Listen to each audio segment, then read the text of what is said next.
মানুষের আছে যত বেশি তার চাই তত বেশি।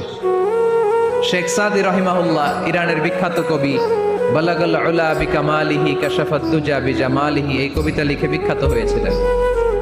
তো ওনার একটা সময়ে আর্থিক দৈন্যতা যাচ্ছিল, টাকা পয়সা ছিল না, ফলে পায়ে দেওয়ার মতো জুতা ছিল না। কি ছিল না?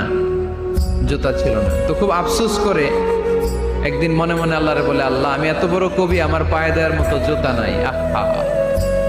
আফসোস করে ঘর থেকে বের হয়েছে, বের হয়ে দেখে এক ভিক্ষুক ভিক্ষা করে, ওই ভিক্ষুকের দুইটা পাই নাই, ভিক্ষুকের দুইটা, আর কবি সাহেবের কি নাই? জুতা নাই। কবি সাহেব যখন এই দৃশ্য দেখছে, হায় রে আমার তো পা আছে, এর তো পাই নাই, সেজদায় পড়ে গেল আর আল্লাহরে বলে, আল্লাহ শুকর আলহামদুলিল্লাহ, বেশ ভালো আছি, আর কিছু লাগবে না। এজন্য শান্তি হচ্ছে শুকর আলহামদুলিল্লাহর ভিতরে। শান্তি কিসের ভিতরে?